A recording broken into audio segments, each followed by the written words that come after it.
hanya untuk mendukungmu PSM. Doa tiada henti, apapun kan ku beri, hanya untuk mendukungmu PSM. La la la la la la la la la. La la la la la la la la la. Gunung tinggi ku daki, lautan ku seberangi, hanya untuk mendukungmu PSM. Awal mula kelahiran legenda sepak bola Ramang pada tanggal 24 April tahun 1924, atau tepat 96 tahun lalu. Lahirlah anak lelaki di Baru dari daerah kecil di Makassar.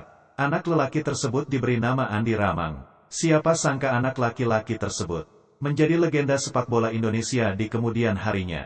Namun apabila kita menelusuri sejarah pria ini adalah salah satu pemain Indonesia yang pernah mencicipi kerasnya Piala Dunia. Kehebatannya seperti pesulap yang mampu melakukan sihir di atas lapangan. Gol-golnya bahkan membuat Ramang sangat ditakuti lawan. Andi Ramang mulai memperkuat PSM Makassar pada tahun 1947, waktu itu masih bernama Makassar Voetbal Bond, MVB. Melalui sebuah klub bernama Persis, Persatuan Sepak Bola Induk Sulawesi, ia ikut kompetisi PSM. Pada sebuah pertandingan, ia mencetak sebagian besar gol dan membuat klubnya menang 9-0. Sejak itulah ia dilamar bergabung dengan PSM. Takdir sempat membawa Ramang bertemu Lev Yashin dan membuat kiper terbaik sepanjang masa itu terpana. Setelah melakukan gebrakan awal, Ramang, yang kelak menjadi bintang dalam laga itu, bahkan tak berhenti meneror gawang Uni Soviet. Ia seringkali turun ke area tengah untuk menjemput bola. Dari posisi itu, ia lantas melejit ke depan dengan penuh percaya diri, melewati 2-3 pemain Uni Soviet, membuat bek-bek Uni Soviet menekel angin, dan memaksa Lev Yashin pontang-panting dalam menyelamatkan gawangnya. Pada menit ke-84, jika bukan karena penyelamatan gemilang yang dilakukan Lev Yashin, Ramang barangkali sudah membobol gawang Uni Soviet. Dan pada kesempatan lain, jika pemain Uni Soviet tak berbuat curang, sebagaimana pengakuan Ramang, pertandingan legendaris itu jelas tak akan berakhir dengan skor 0-0, kata Ramang ketika itu saya hampir mencetak gol, tapi baju saya ditarik oleh lawan. Ia dikenal luas sebagai salah satu legenda terbesar sepak bola Indonesia. Sosoknya terawetkan di Makassar baik itu karena prestasinya bersama PSM Makassar. Dialah Ramang, yang diakui oleh FIFA sebagai sosok yang menginspirasi puncak kejayaan sepak bola Indonesia di tahun 1950-an. Pria bernama lengkap Andi Ramang memang dikenal sebagai striker kelas atas Indonesia pada dekade 40-an akhir hingga 60-an.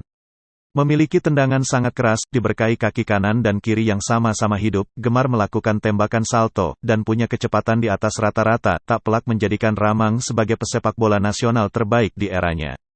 Ia juga begitu terikat dengan PSM, sampai-sampai julukan klub sebagai pasukan Ramang terinspirasi dari namanya. Sebab, hampir seluruh karirnya ia habiskan bersama tim kebanggaan kota Makassar itu. Ramang bermain dalam 2 periode di kompetisi Liga Indonesia.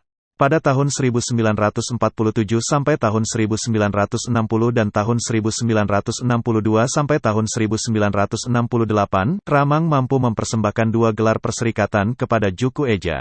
Namun, yang paling fenomenal dari Ramang adalah cerita manisnya bersama timnas Indonesia. FIFA bahkan pernah mengangkat kisah kehebatan Ramang ini secara khusus dalam situs resmi mereka dalam peringatan ke-25 tahun kematiannya pada tanggal 26 September tahun 2012 lalu. Diberi judul Orang Indonesia yang menginspirasi puncak sukses tahun 1950-an memusatkan kegemilangan Ramang ketika memperkuat tim Merah Putih di Olimpiade Melbourne 1956. Ajang tersebut dinilai sebagai prestasi paling mentereng timnas Indonesia di level internasional setelah menjadi negara Asia pertama yang tampil di Piala Dunia 1934 dengan masih bernama Hindia Belanda. Tetapi karir proporsionalnya di timnas Indonesia dimulai tahun 1953, berkat dirinya Indonesia disematkan dengan status macan Asia. Dalam sebuah tur ke Asia Timur pada tahun 1953, Indonesia mampu memenangkan 5 dari 6 laga yang dipertandingkan, kalah sekali dari Korea Selatan. Menariknya, Ramang mencetak 19 gol dari total 25 gol Indonesia di ke-6 pertandingan tersebut. Kisah sukses Ramang dan timnas Indonesia tak berhenti di situ. Ia hampir membawa Indonesia ke Piala Dunia 1958 setelah 2 golnya menyingkirkan Tiongkok dengan skor agregat 4-3 di babak kualifikasi.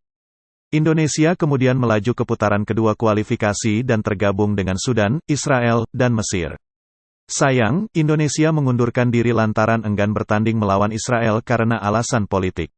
Andai menjadi juara grup, Ramang dan kawan-kawan bakal lolos ke Swedia untuk melakoni debut Piala Dunia dengan nama Indonesia. Ramang turut menginspirasi kesuksesan Indonesia menahan imbang Jerman Timur 2-2 dalam sebuah laga persahabatan di Jakarta pada 1959, sebelum sukses mengoleksi 20 gol dalam turnamen Merdeka 1960 di mana Indonesia muncul sebagai juara.